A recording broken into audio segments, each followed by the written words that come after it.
Hermanos, muy buenos días. Es un gran gozo estar aquí y ver la casa llena. Llena es llena, como el Señor ha deseado que sea.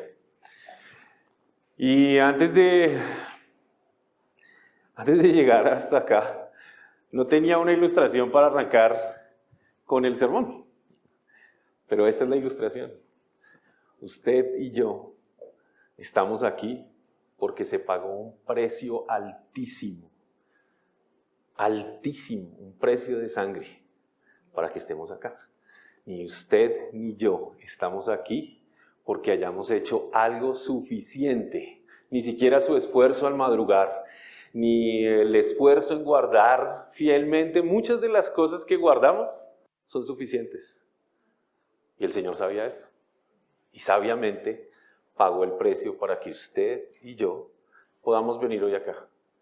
Estemos aquí delante de Él para glorificar su nombre, para servirle, para adorarle.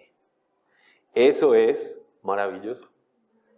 Eso es una gran evidencia de lo que hoy vamos a ver, de lo que hoy trataremos de, como decía el pastor, de luchar con esta doctrina para poder entender lo que la Escritura dice acerca de ella, no lo que nosotros quisiéramos que dijera, sino lo que la Escritura dice de ella. Como lo mencionaba el pastor, venimos haciendo una serie acerca de las doctrinas de la gracia, o los 5 puntos del calvinismo. Esta puntualmente que vamos a ver, inclusive algunos de los calvinistas se hacen llamar calvinistas de los 4 puntos.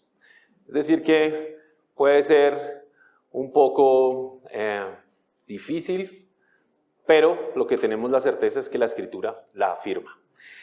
Hemos llegado entonces hasta aquí viendo 2 de los primeros puntos. Quisiera recordárselos rápidamente. El primero de ellos, de estas 5 doctrinas, es la doctrina de la depravación total, ¿verdad? Hemos dicho que el hombre, a causa del pecado, el hombre que había sido hecho a imagen y semejanza de Dios, a causa del pecado, ahora está completamente inhabilitado para ir por su propia cuenta al Señor. Él, el efecto del pecado, queda completamente en todas las áreas de su vida inhabilitado para buscar de Dios. Pero también, complementariamente, la segunda de las doctrinas que vimos se llama la elección incondicional. Es decir, como lo explicó el pastor Guillermo hace 8 días, Dios libremente, voluntariamente, sin ninguna cosa que le presionase, antes de la fundación del mundo, eligió de entre todos los hombres a algunos para hacerlos santos, sin mancha ni arruga, y por medio del lavamiento adoptarlos y conformarlos en la familia de Dios, ¿verdad? Hasta ahí nuestros 2 primeros puntos. Ahora, hermanos, veremos algo que se llama, o que ha sido nombrado por los teólogos desde el siglo XVI, la expiación limitada, o, para mi gusto, este nombre tal vez es el más acorde, la expiación definitiva. Teniendo en cuenta eso, hermanos, lo primero que hay que decir es que estos pecados que asistían a estos hombres, todos los hombres, usted, yo y todos nosotros, antes de, necesitaban no quedar impunes.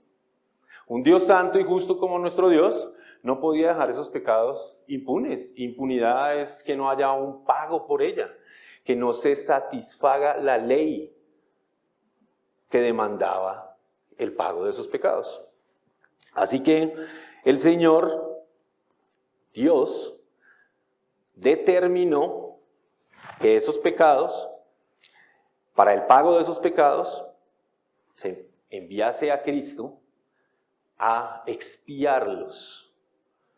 La expiación es uno de esos términos poco usuales, muy técnicos, que encontramos, ¿verdad? Que si alguien fuera en una conversación delante de nosotros y nosotros escucháramos ese término expiación, diríamos, lo miraríamos con rareza.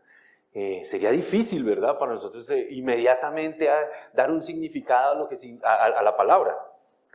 No obstante, tras esa fachada de rareza de este término, lo que sí podemos decir es que contempla una de las doctrinas centrales de la vida cristiana. Martín Lutero decía al respecto que el cristianismo es una teología de la cruz.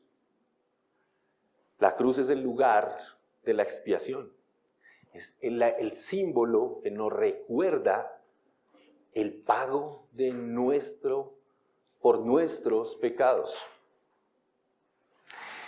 La idea detrás entonces de la noción de expiar es la de cubrir, borrar. Pero también es la de reparar o corregir. Esos cuatro términos nos ayudan a entender un poco más. Más sin embargo, la expiación, entonces, en términos teológicos, como lo decíamos, tiene que ver con el pago completo de la deuda, el castigo para eliminar la culpa. Si me permiten utilizar una definición más amplia de la expiación, lo diría de la siguiente manera. La expiación es entonces el pago completo de una deuda por parte de un tercero hacia el acreedor. En nuestro caso, el pago correspondiente a nuestra transgresión es la muerte y la condenación, ¿verdad? Pero, en este caso podemos decir que hay un tercero que se sacrificó para pagar, Jesucristo, quien nos reemplazó y satisfizo las demandas delante del acreedor, Dios, y de esta manera nos libra de la ira venidera. Como les decía, esta es una doctrina proveniente del siglo XVI. La introducción es un poco extensa, quisiera que fuéramos claros en eso, para podernos adentrar en la Escritura, que aún demanda más atención de nosotros.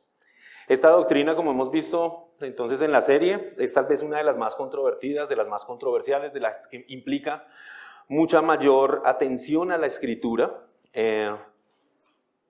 y nos trae frente a una pregunta: ¿por quién murió Cristo? Esta es la pregunta que pretendemos resolver. ¿Por quién murió Cristo? Y ante esta pregunta solo hay dos caminos.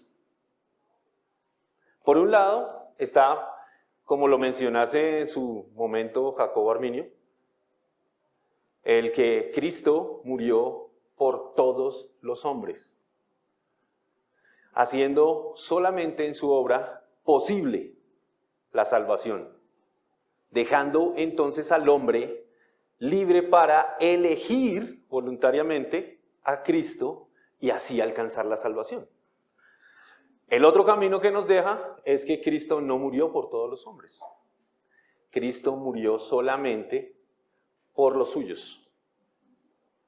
Esto nos deja ante una evidencia más, y es que todos ustedes y yo mismo puedo dar testimonio de que todos los hombres no hacen evidente la salvación, ¿verdad? Todos los hombres en este mundo no dan fruto de esa salvación evidente. Es decir, que solo dan fruto aquellos a quien Dios ha determinado. Esto hace que la salvación de estos hombres sea efectiva y definitiva. Dan el fruto que se espera que den. Hermanos, esto para nuestra época representa una tremenda afrenta, una ofensa. Decirle a los hombres que no todos los hombres han sido elegidos por Dios es una tremenda ofensa. Todos consideran que son dignos de Dios.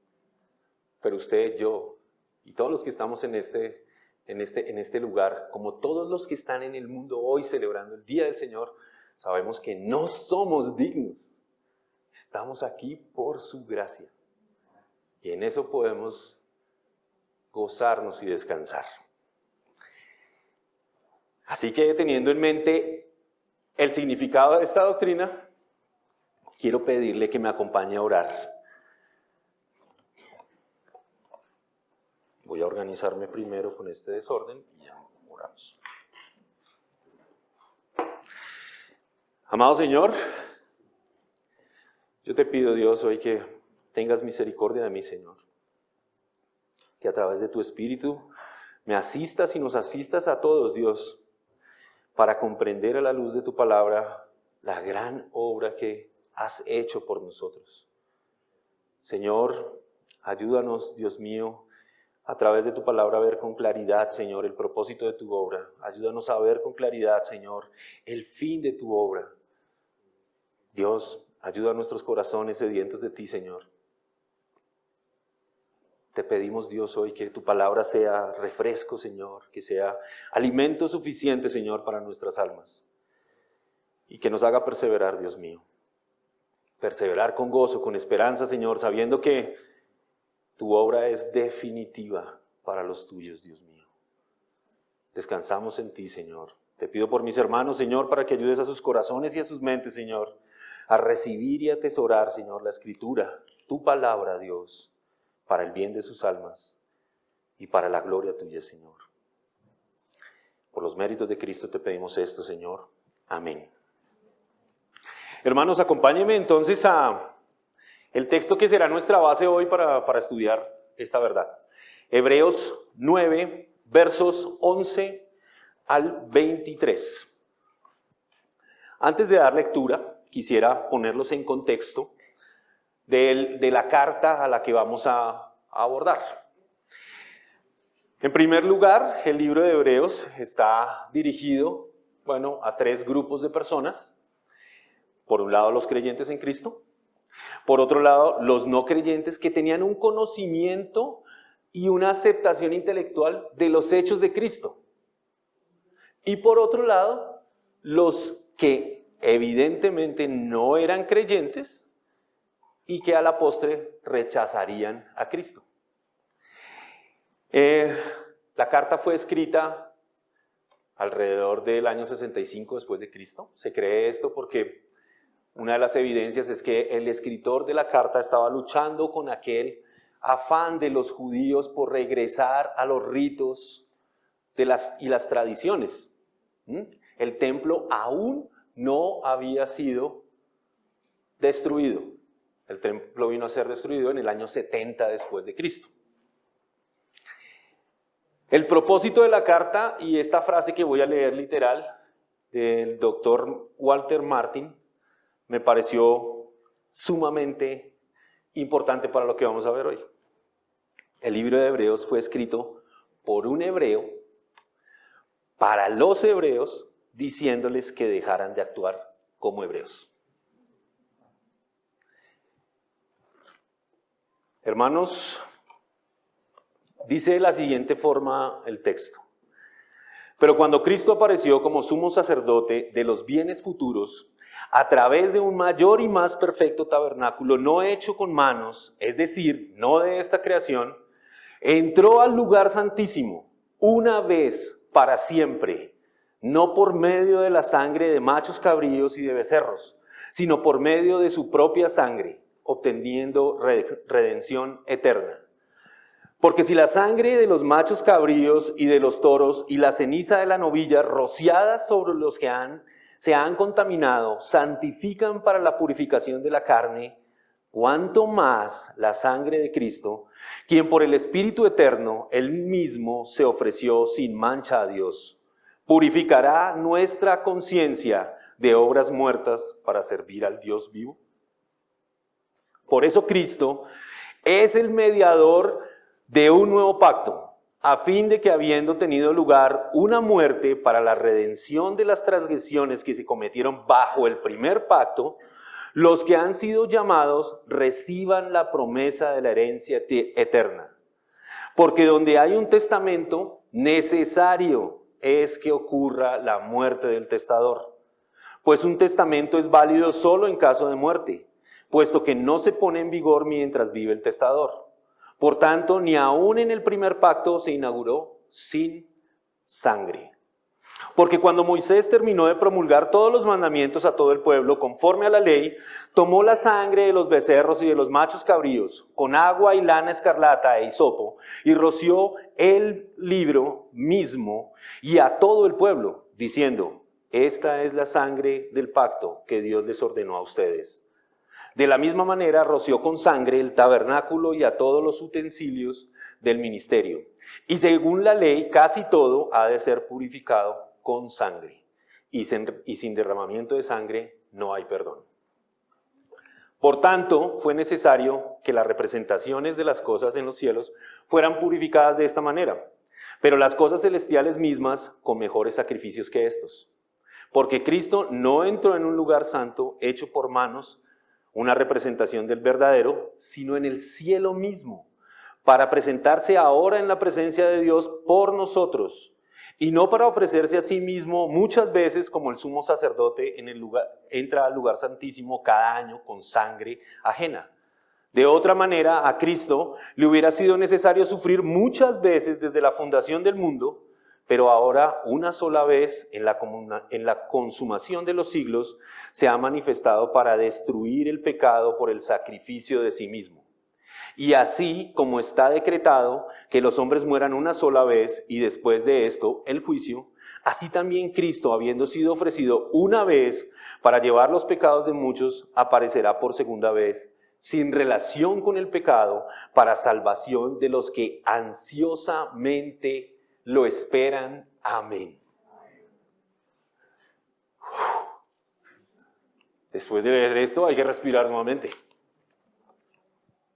Hermanos, he titulado este sermón Gracia en el sacrificio de Cristo. Y quisiera que lo viéramos en dos porciones. La primera de ellas la he titulado Cristo, sacerdote y ofrenda para purificar nuestras conciencias. Y la segunda, Cristo, gracia para los que lo esperan. La primera parte obedece a los versos 11 al 22 y quisiera parafrasearlos antes de que fuéramos acá a ver en esencia lo que el autor dice. Dice entonces, parafraseando todo este largo texto, Cristo, sumo sacerdote de los bienes futuros, entró al lugar santísimo una vez para siempre, por medio de su propia sangre, obteniendo redención eterna. Porque si la sangre de los machos cabríos y de los toros santifican para la purificación de la carne, cuánto más la sangre de Cristo purificará nuestras conciencias de obras muertas para servir al Dios vivo. Cristo, por eso Cristo es mediador de un nuevo pacto, habiendo tenido lugar una muerte para la redención de las transgresiones. Los que han sido llamados reciban la promesa de la herencia eterna. El versículo 11, hermanos, empieza entonces con una bella frase y con un pero, una conjunción adversativa. Es decir, empieza teniendo atrás una idea y mostrando ahora una nueva idea. Dice, pero cuando Cristo apareció como sumo sacerdote. Todos los defectos y la ineficacia del antiguo pacto, del sistema antiguo, recaían puntualmente en la esencia del verdadero Redentor. Pero ahora, dice el autor, el verdadero Redentor ha aparecido. Se presentó ahora el sumo sacerdote de los bienes venideros o futuros. Así que todas estas otras cosas pueden retirarse. El autor de Hebreos pone a su audiencia eran hebreos, judíos cristianos de la diáspora, que tenían claro en su mente todos estos términos, que los conocían plenamente. Estos términos, sacerdote, lugar santo, la sangre de los machos cabríos y de los toros, el tabernáculo, todos eran términos muy bien conocidos por ellos.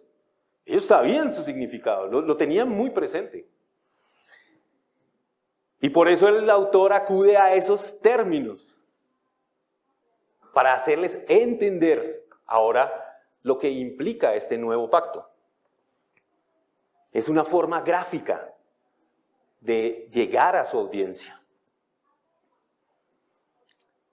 El autor entonces dice a estos judíos cristianos que los sacrificios que debieron practicar de manera constante, pero con un resultado parcial, ahora han llegado a su final. A pesar de que contenían la ira de Dios contra el pecado de los hombres, han llegado a hacerse inoficiosos por un nuevo sacrificio mayor.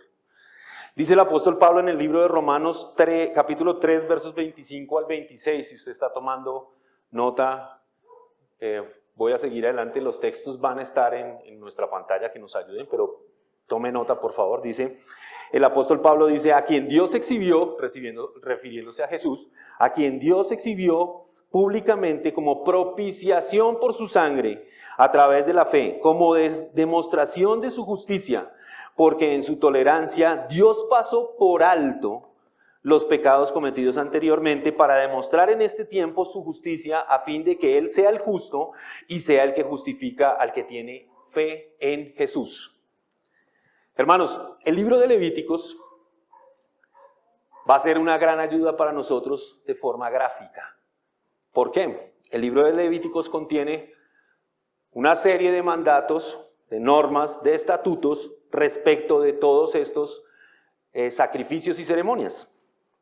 Vamos a ir a Levíticos 16 para que podamos entender un poco más. Pero para no hacer tan larga la lectura, quiero resumirle los primeros 28 versículos.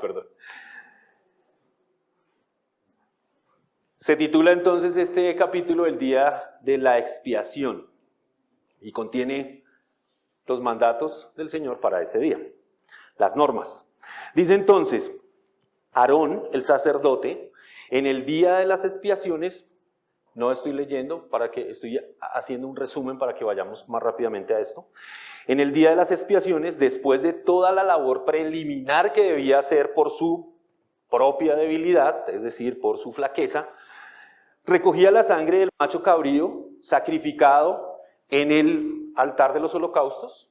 Hágase la imagen del templo. Afuera estaba el lugar de los holocaustos, el altar de los holocaustos, cerca de la puerta del atrio del tabernáculo.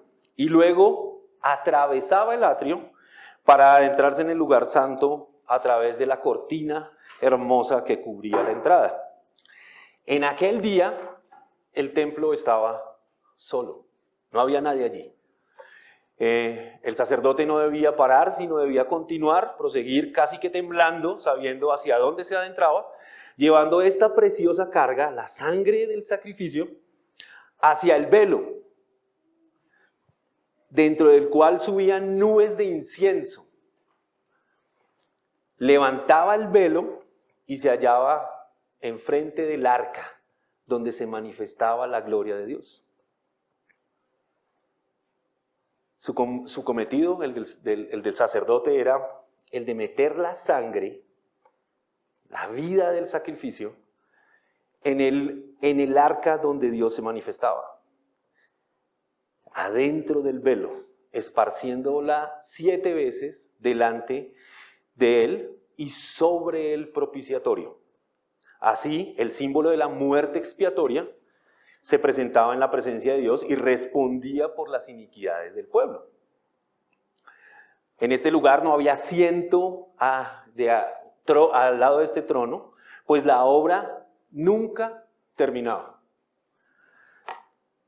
Sino que, por el contrario, con diferentes simbolismos y en diferentes momentos, repetido bajo varias formas, todos los días, había de llevarse a cabo un nuevo acto cada día, o esperar hasta dentro de un año para el día de las expiaciones.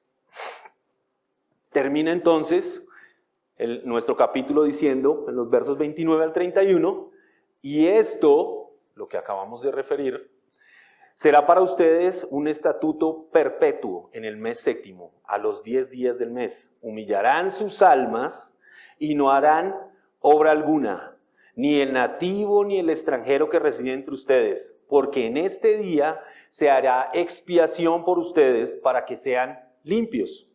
Serán limpios de todos sus pecados delante del Señor.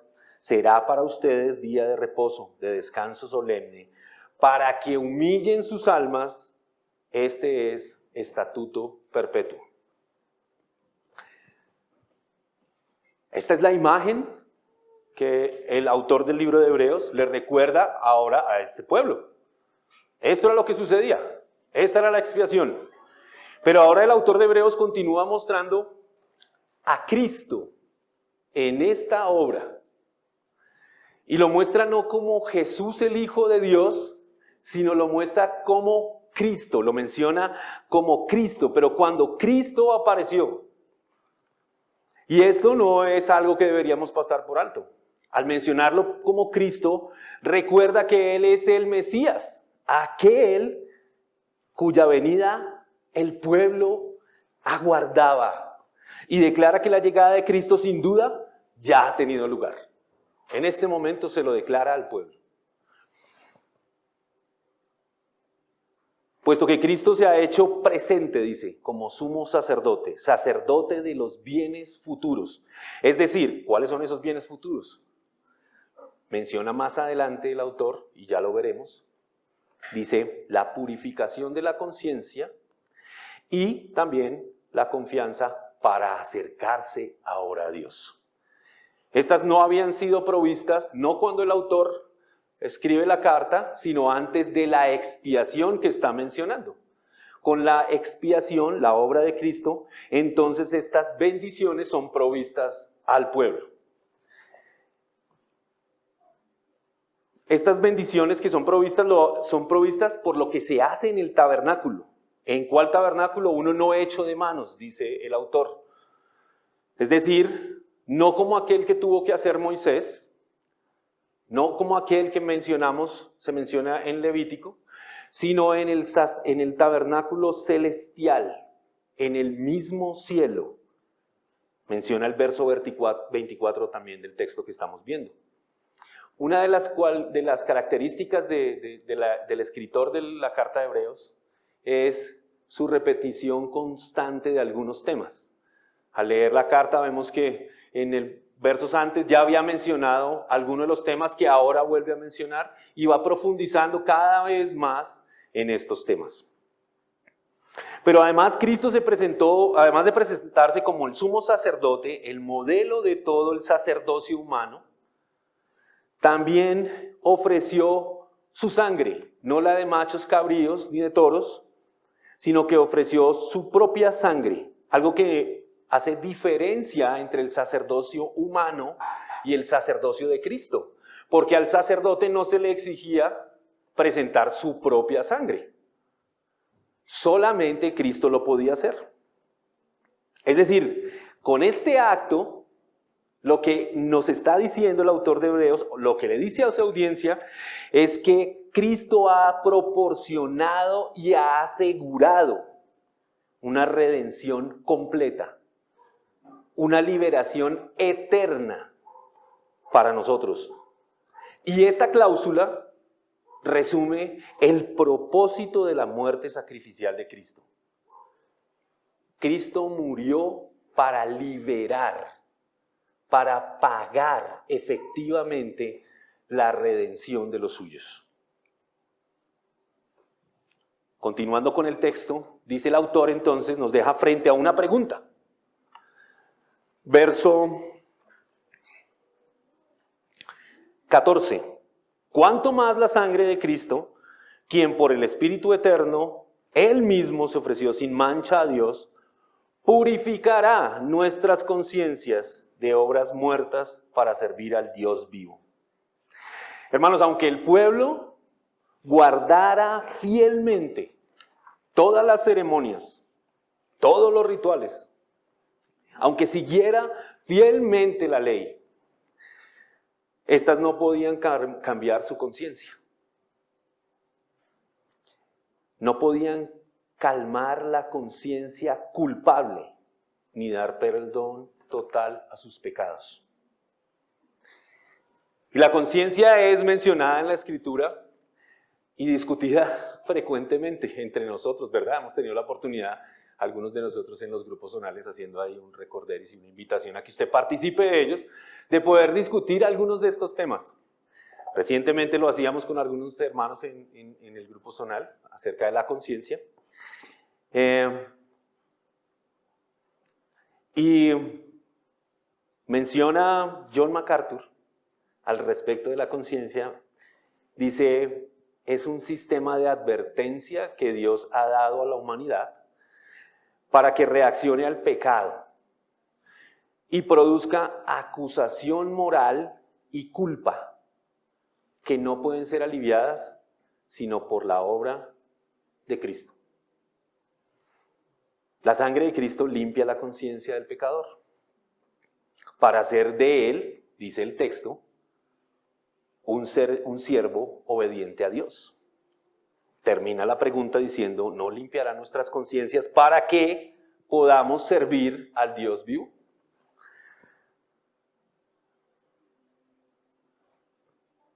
Podemos decir entonces, hermanos, con seguridad que al ver esto, el pecado de los hombres no se trata de algo externo. Al ver esta mención del autor, podemos comprender que el pecado no es algo externo. ¿Y quién mejor para hacernos ver con claridad esto que nuestro Señor Jesucristo? Menciona en el Evangelio de Marcos, capítulo 7, versos 20 al 23, le pido que vaya ahí. Refiriéndose o teniendo una discusión o una conversación acerca de los alimentos, ¿verdad? Lo que contamina al hombre es la discusión que se está dando en este punto. Al terminar toda esta discusión entre los fariseos y algunos escribas que habían venido, el Señor dice, menciona Marcos, el escritor del Evangelio. Dice, también decía, refiriéndose a Jesús, lo que sale del hombre, eso es lo que contamina al hombre. Porque de adentro, del corazón de los hombres, salen los malos pensamientos, fornicaciones, robos, homicidios, adulterios, avaricias, maldades, engaños, sensualidad, envidia, calumnia, orgullo e insensatez. Todas estas maldades de adentro salen y contaminan al hombre. El pecado es un habitante interno del corazón del hombre. Así que el acto de limpiar al hombre del pecado debe comenzar con su interior. O como se menciona en nuestro texto, con nuestras conciencias, con limpiar nuestras conciencias de obras muertas. Pero también este acto apunta a Dios, quien no solo libra del juicio, sino que faculta para que le adoremos fielmente de la manera que a Él le complace. Hermanos, usted y yo, todos nosotros, por la gracia de Dios, nuestras conciencias han sido limpiadas con la sangre de Cristo, purificadas con la sangre de Cristo, para que podamos servir al Dios vivo. Eso es un llamado fervoroso, fuerte, a nuestros corazones. Menciona el comentarista Kiesmaker, la sangre de Cristo es el agente que purifica la conciencia del hombre, que separa de los actos que llevan a muerte y que hace al hombre dispuesto y deseoso de servir a Dios. La sangre de Cristo limpia al hombre de pecado. Y recordando un par de canciones que hemos venido entonando, un par de himnos en estos últimos 2 fines de semana. El más antiguo que recordamos hace 8 días dice, ¿qué me puede dar perdón? solo de Jesús la sangre. Y hoy cantábamos, tu sangre mi maldad lavó, gracias Cristo. Aun cuando entonamos los himnos, predicamos la palabra de Dios, alzamos nuestras voces con su palabra para darle la gloria al Señor. Continúa entonces el verso 15. Después de la sublime presentación del ministerio del sumo sacerdote en el verdadero tabernáculo, en el tabernáculo hecho no de manos, retoma el autor, repite el autor el concepto del pacto, pero ahora lo presenta como un nuevo pacto.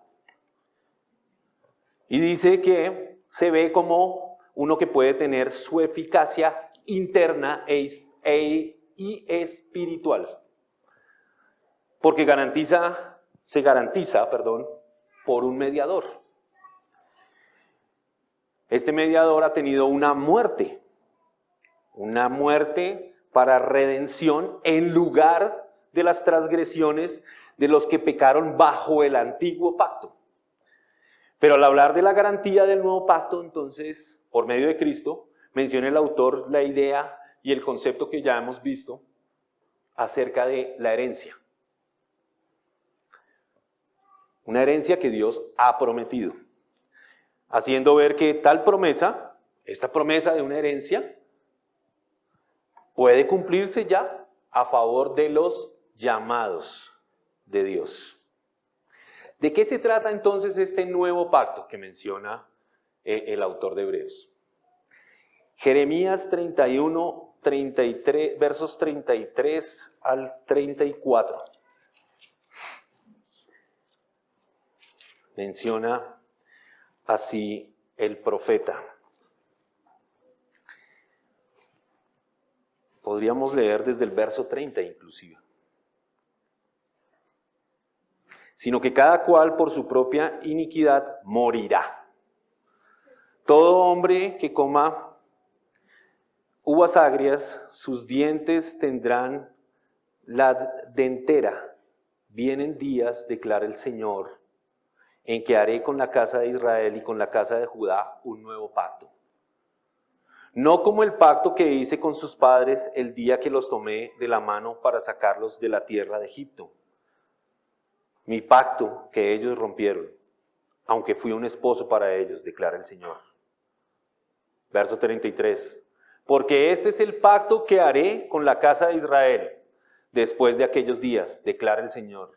Pondré mi ley dentro de ellos y sobre sus corazones la escribiré. Entonces yo seré su Dios y ellos serán mi pueblo.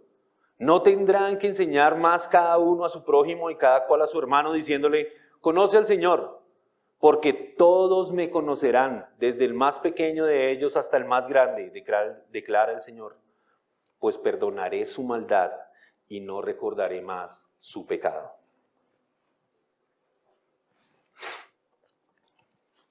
Nota, hermano, que se presentan dos implicaciones en este nuevo pacto. Bueno, dos que vamos a ver acerca de nuestro texto. Son muchas más las que contiene. Pero teniendo en cuenta lo que nos atañe a este texto de Hebreos, podemos decir que hay dos implicaciones que deberíamos ver. La primera de ellas es, dice el Señor, pondré mi ley dentro de ellos y sobre sus corazones la escribiré. Es decir, en el antiguo pacto, la ley estaba escrita en tablas de piedra. La ley había sido puesta en el lugar santísimo, en el arca, pero ahora Dios dice, el Señor dice, escribiré la ley en sus corazones. Es decir, la ley ya no está fuera del hombre, sino está escrita en su corazón. El apóstol Pablo menciona en la segunda carta que escribe a la iglesia en Corintio, capítulo 3, verso 3, ustedes son una carta escrita en nuestros corazones, conocida y leída por todos los hombres, siendo manifiesto que son carta de Cristo, redactada por nosotros, no escrita con tinta, sino con el Espíritu del Dios vivo, no en tablas de piedra, sino en las tablas del corazón humano. Menciona el apóstol hablando acerca de la evidencia de la vida transformada. Menciona esto de los creyentes. Y como prueba de que Cristo los había transformado. Acto seguido, vemos otra implicación. Dice, yo seré su Dios y ellos me serán mi pueblo. Y este término pueblo, efectivamente, la Escritura describe quiénes son su pueblo, ¿verdad? Sabemos que el Antiguo Testamento habla de Israel como un pueblo, como una nación, digamos, como un pueblo de sangre, una herencia de sangre, una línea generacional. Pero hay algunas menciones en la Escritura acerca de este término que llaman la atención de nosotros. El pueblo, entonces, podemos ver en la Escritura que es como el templo. Es como un templo hecho de piedras vivas. Menciona el apóstol Pedro en 1 Pedro 2:5. También ustedes como piedras vivas sean edificados como casa espiritual para un sacerdocio santo, para ofrecer sacrificios espirituales aceptables a Dios por medio de Jesucristo. En un sentido metafórico, somos como un templo espiritual, donde ahora somos sacerdotes, un privilegio para los elegidos, limpios de todo pecado, dispuestos y preparados para el servicio sagrado, mediante la obediencia y con el mayor de todos los privilegios, hermanos, el acceso a Dios, pues dice el Señor, yo seré su Dios. Para todo lo externo, hermanos, para todo lo que está afuera, hay un disfraz, hermanos. Para todo hay una máscara. Usted puede disfrazarse de muchas cosas. Usted puede disimular con una máscara algunas cualidades de las que carece, ¿verdad? Pero para lo que ocurre en el corazón, no hay máscara ni disfraz.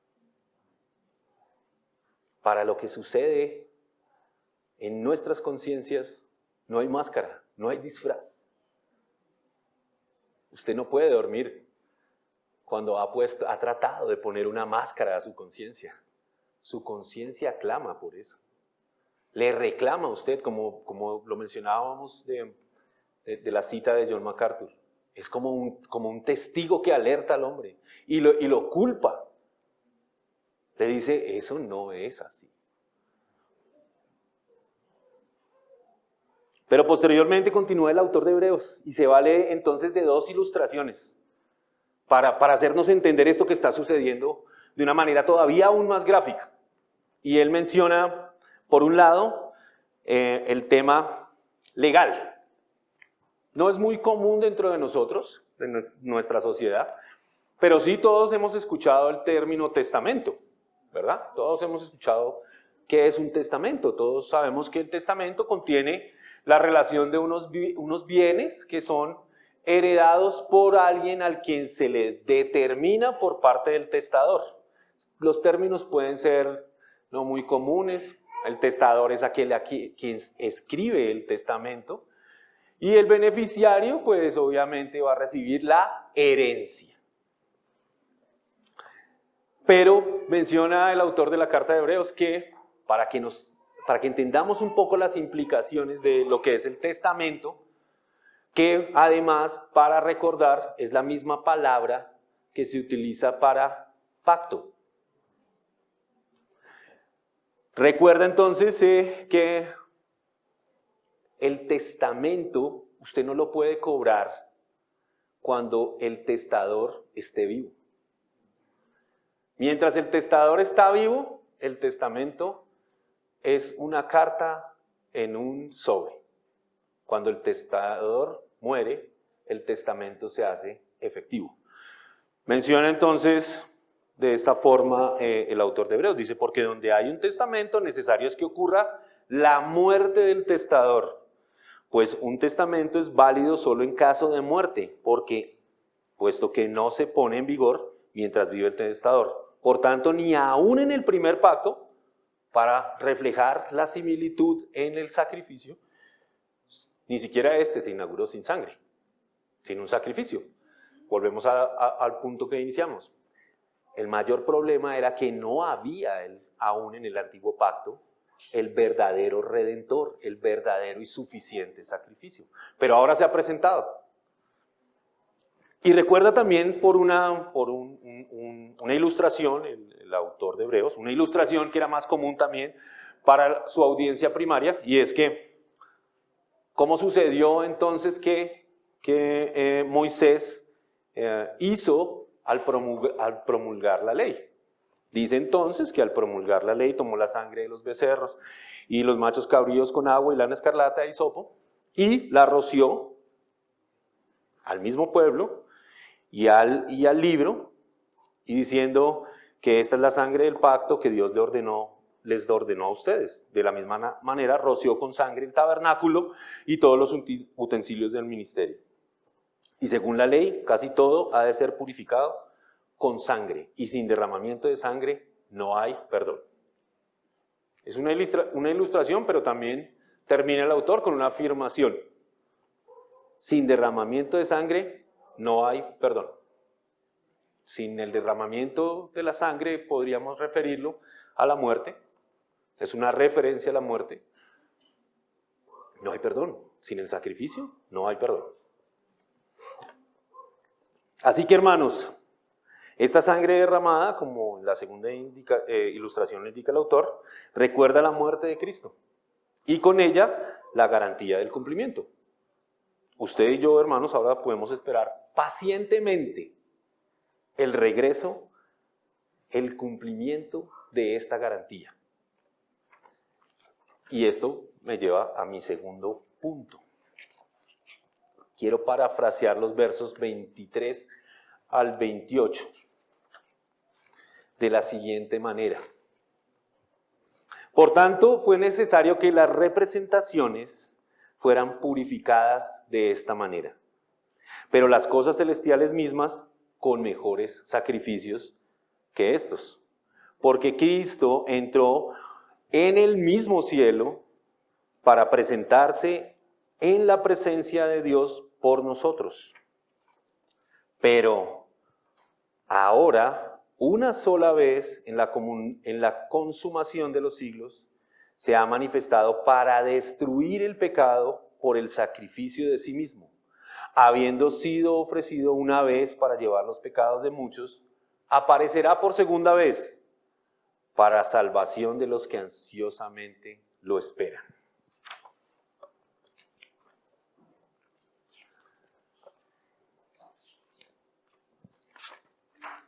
Como les decía, la frecuente repetición de cierto tema es una característica del estilo del escritor. Hemos visto que ha repetido acerca del tabernáculo, del sacrificio, de la sangre, del pacto, y ahora en estos últimos versos regresa nuevamente al tema del tabernáculo, como Cristo atravesó un tabernáculo mayor. Ya hemos mencionado que el tabernáculo terrenal y todos sus utensilios, así como los sacrificios, son una figura, son una representación, o como lo llaman los teólogos, son un antitipo de las cosas celestiales, de las cosas plenas, de las cosas verdaderas, de las cosas que levantó el Señor y no el hombre, como menciona el autor acerca del tabernáculo. Y reiterado también en el verso 24 de esta porción. Dice que estas cosas era necesario, es decir, la ley demandaba que fueran purificadas mediante la sangre de la expiación para ser apartadas o purificadas. Ahora bien, no era necesario que las cosas que eran plenas, es decir, no lo que era figura, sino lo que está en los cielos, en el tabernáculo celestial, fueran purificadas de esta manera. Ya que están en el santuario celestial, son hechas no de mano de hombre, están libres de la contaminación del pecado. Pero sí menciona el autor algo que es importante, y es que se ofrece un mejor sacrificio. La sangre de Cristo es mucho mejor sacrificio, es un mejor sacrificio. Y por esto Cristo se presenta en el lugar santísimo delante de Dios. No como el sacerdote humano, que se presentaba en el tabernáculo terrenal y que la nube de incienso lo cubría, sino al contrario, Cristo se presenta visible delante de Dios para el perdón de nuestros pecados. Lo hace una sola vez al año, una sola vez y para siempre, porque lo hace con su propia sangre. Pero entonces, ¿por qué dice el autor de Hebreos que debe ser purificada? ¿A qué se refiere el autor de Hebreos? Y al respecto hay que decir que el cielo llegó a ser el santuario, o llega a ser el santuario para el pueblo de Dios. Y llega a serlo solo cuando la sangre de Cristo es vertida por ellos. La sangre de Cristo vino a ser entonces el fundamento de la entrada. El fundamento de la entrada para los llamados. Es decir, sin la sangre de Cristo, Dios no podría permitir que los hombres entren al cielo.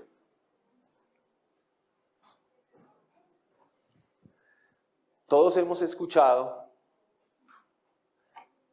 algunas afirmaciones de familiares nuestros o conocidos, ¿verdad? Que dicen guardar la esperanza de ver a sus familiares fallecidos que ya han partido en el cielo. ¿Verdad? Todos hemos escuchado eso. Inclusive el rito católico afirma de alguna manera que la muerte de Cristo fue para todos, y por eso esperan ver a algunos en el cielo, algunos de ellos. Hermanos, si nosotros compareciéramos al cielo, no siendo beneficiarios del sacrificio de Cristo, no podríamos entrar. El cielo estaría cerrado para nosotros. Si compareciéramos ante Dios condenados en nuestros pecados, si eso fuera posible, tan siquiera, el cielo permanecería cerrado para nosotros. La razón es que nadie puede morir sin haber dado fruto de haber sido redimido. No hay esperanza de partir de esta tierra sin haber gozado del don celestial de conocer al Señor. No hay en el cielo alguien que hubiese sido capaz de rechazar la gracia de Dios y de presentarse ahora delante de Él. Nada. Nadie puede habitar de esa manera en el cielo. No hay forma de disimular las cosas que suceden dentro. Todos sabemos que el trigo y la cizaña crecen juntos, pero el trigo es el trigo y la cizaña es la cizaña. No hay forma entonces de poner máscara ni disfraz para entrar al reino del Dios vivo, no. Ni el propio Judas, habiendo gozado de ver el reino de los cielos acercarse, ver a Cristo hacer milagros, ni siquiera él pudo entrar al reino de los cielos. La salvación de los hombres es definitiva, es eficaz por la obra de Cristo. Y este no es un llamado ni al fatalismo, ni a la tragedia. Hermanos, esta es nuestra esperanza. No es una especulación. No estamos especulando con esto, ¿verdad? Esto no es un juego. Al ver la obra tan grande que Cristo hizo, al ver que se entregó a sí mismo, completo, por nosotros, podemos decir que esta es un ancla firme para nuestra alma. Es un llamado a aferrarnos fuertemente a nuestro Salvador. Y esto no solo por nosotros mismos. Por supuesto que hoy estamos aquí celebrando que todos nosotros podemos aferrarnos por su gracia a Él. Pero esto no es solo para nosotros mismos. ¿Cuántos hay en las calles, hermanos? En esas calles oscuras de este mundo, pasando por la profundidad de la oscuridad de sus pecados, que le pertenecen al Señor. No lo sabemos. Ninguno de nosotros sabe quiénes son, pero sí todos tenemos una responsabilidad. Hay muchos que parecen haber rechazado la fe, que están ahí en la calle, que parecen haber rechazado, que tienen una apariencia de haber rechazado la fe. Pero el Señor puede salvar al peor de sus enemigos.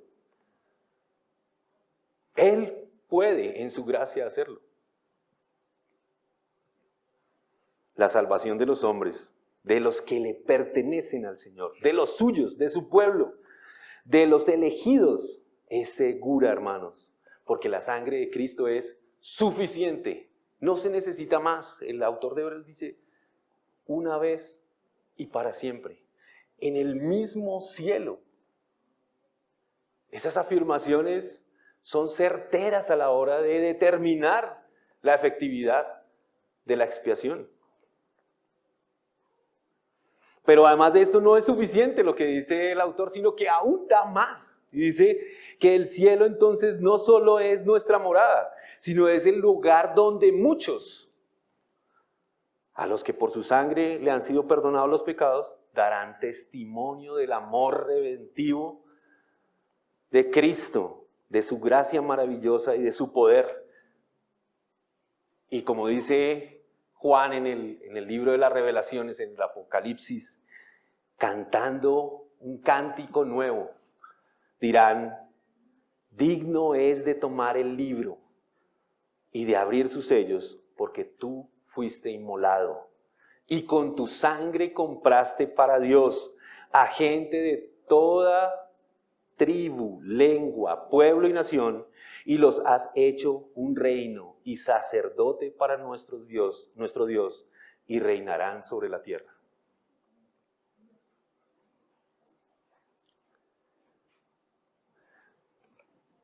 Por último, hermanos, después de esta descripción gráfica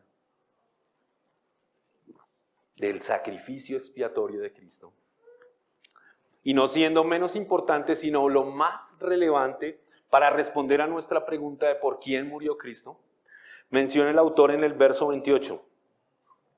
Habiendo sido ofrecido una vez para llevar los pecados de muchos, aparecerá por segunda vez sin relación con el pecado. Es decir, ya no con respecto a esto que ha sido subsanado por su sangre. No para ofrecer un nuevo sacrificio, no. Aparecerá para la salvación de los que ansiosamente lo esperan.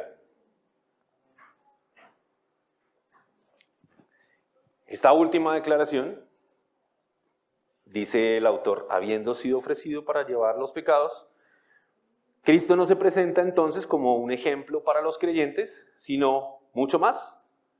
Él se ofreció como sustituto, ¿verdad? Se ofreció como sustituto del creyente. Él cargó con nuestros pecados y esto implicó ser castigado por nuestros pecados en lugar nuestro. Ese era nuestro lugar. Él satisfizo la justicia de Dios, calmó la ira de Dios en contra del pecado. Por eso Cristo ya no se va a presentar por segunda vez con relación al pecado. Ya esto ha sido satisfecho. Ya ha sido pagado. Así, entonces, la expiación es suficiente para los pecados. Y en esto, la familia siempre sirve, ¿verdad? La familia cercana, y para los que somos casados, la esposa siempre es el tester, la prueba, ¿verdad? De ciertas cosas que debemos explicar. Discutíamos con mi esposa respecto de esta doctrina, hace ya un par de semanas. Y llegamos a esta conclusión. Si Dios hubiera demandado, esto es una hipótesis, si Dios hubiera demandado que el sacrificio de Cristo hubiese sido por todos los hombres, ese mismo sacrificio que hizo Cristo había sido suficiente. Eso es verdad, pero Dios no lo demandó. La ley no demandaba eso. Así que por eso no podemos afirmar que el sacrificio de Cristo fue por todos los hombres, pero su sacrificio, en el caso de ser demandado, hubiese sido suficiente, sería suficiente. Esa fue una buena conclusión a la que alcancé por mi esposa. Más sin embargo, hermanos, Cristo, esta obra tan maravillosa que Él presenta, solo fue por los elegidos. Y nos recuerda esta formulación de los elegidos, un texto en Juan 17, un hermoso texto en Juan 17. Esa oración de Cristo por los suyos, antes de ser entregado a muerte. Y me gustaría que leyéramos de manera separada. No están separados, no son ideas sueltas, están todas en una sola oración.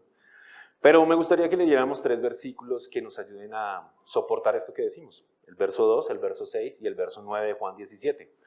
Dicen de la siguiente forma. Verso 2. Por cuanto le diste autoridad, refiriéndose al Hijo, sobre todo ser humano, para que Él dé vida eterna a todos los que le has dado. Verso 6. Dice el Señor, he manifestado tu nombre a los hombres que del mundo me diste. Eran tuyos y me los diste y han guardado tu palabra. Verso 9. Yo ruego por ellos, no ruego por el mundo, sino por los que tú me has dado, porque son tuyos. La autoridad de Cristo, la autoridad que ha recibido Cristo, es sobre todos los hombres de este mundo. Pero la elección soberana de Dios es enfatizada al mencionarse que estos hombres que Dios le dio eran suyos. Matthew Henry menciona al respecto de este término, de esta mención, eran tuyos, de los que a los hombres que del mundo me diste, eran tuyos. Dice, son del Padre por 3 motivos. 1, por derecho de creación. 2, por derecho de redención. Y 3, por derecho de elección. Habían sido escogidos, ya lo vimos, elegidos y puestos aparte por Dios para Cristo. Y el hecho de que de que el Padre los entregara a Cristo, lejos de enajenarlos, es decir, lejos de separarlos de Dios, era precisamente para que fueran más del Padre, pues Cristo nos redimió, no solo para sí, sino también para Dios. Pero el autor cierra entonces la epístola declarando que a quienes hemos descrito como los que serán salvados, tienen una evidencia, presentan algo que los hace evidentemente esta clase de personas.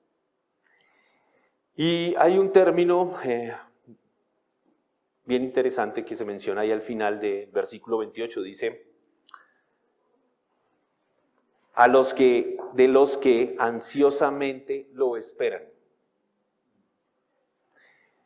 Al ver la etimología del griego de esta afirmación, nos encontramos que es la misma afirmación que se utiliza muchas veces en cuanto se refiere a la segunda venida de nuestro Señor, que también es mencionada en este mismo texto, pero que se encuentra, por ejemplo, en Filipenses 3:20. Dice, porque nuestra ciudadanía está en los cielos, de donde también ansiosamente esperamos a un Salvador, el Señor Jesucristo.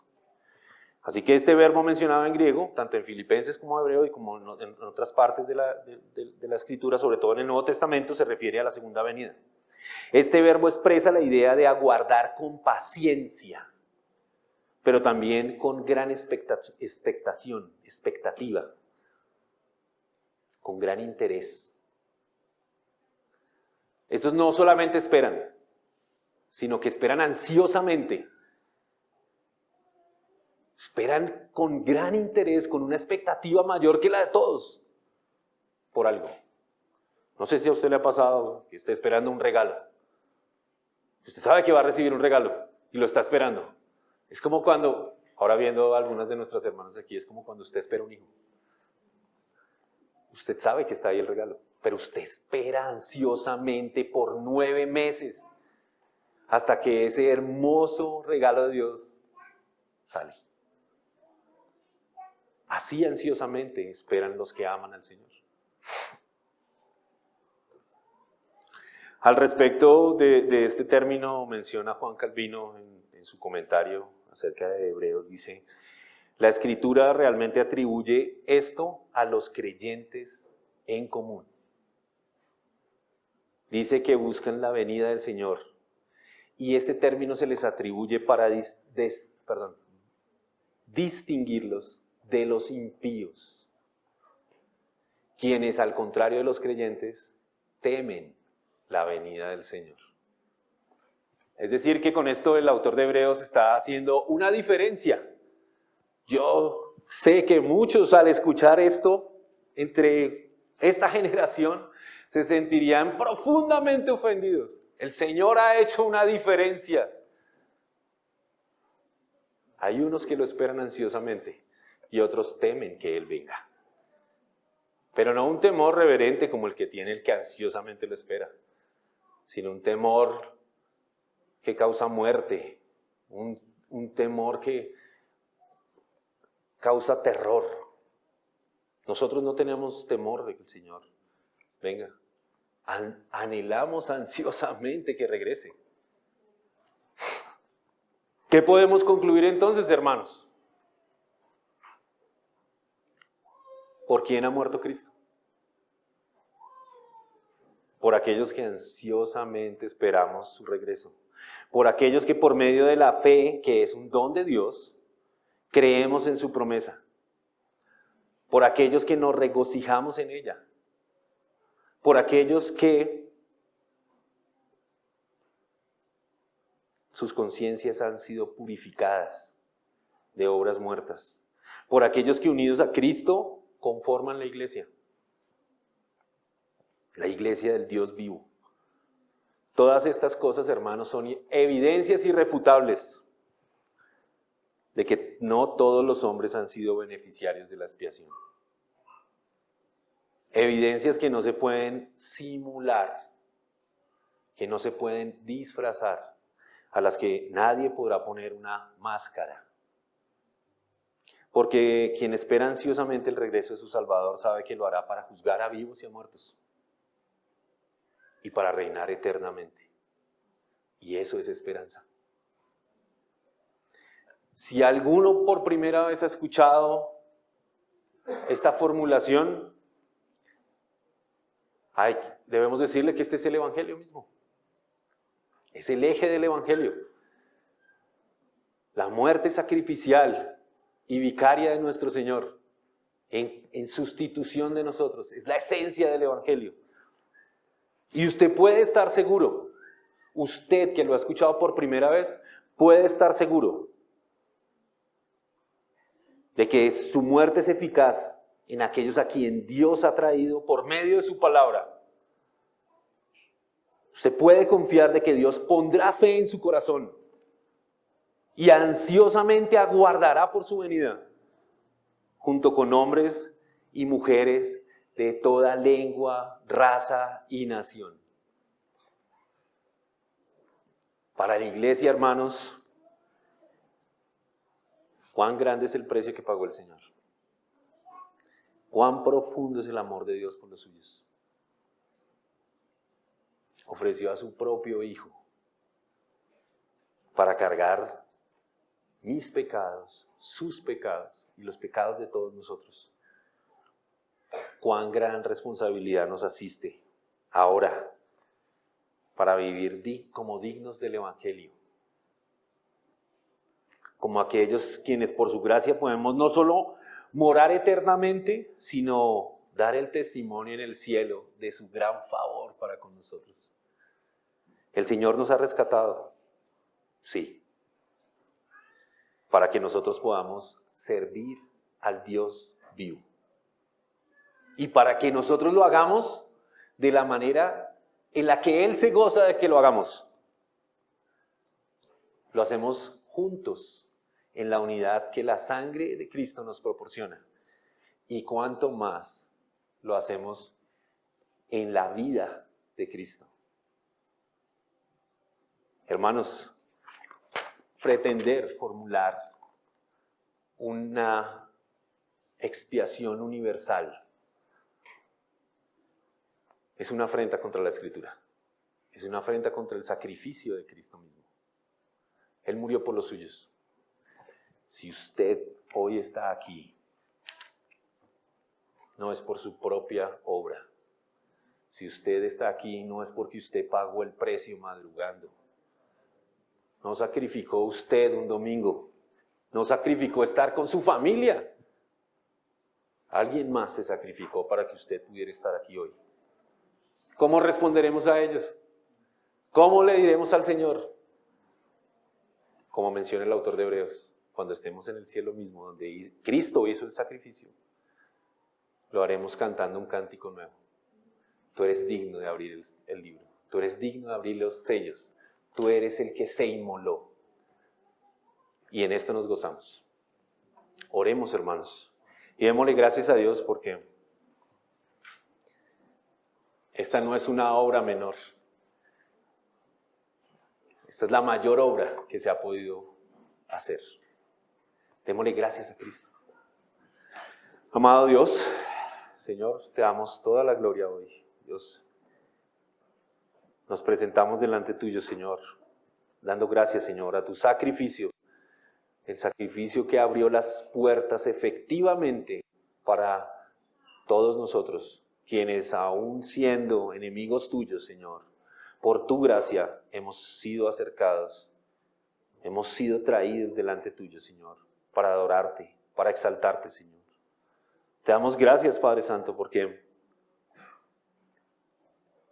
en nuestra insuficiencia, Señor, Cristo fue suficiente para nosotros.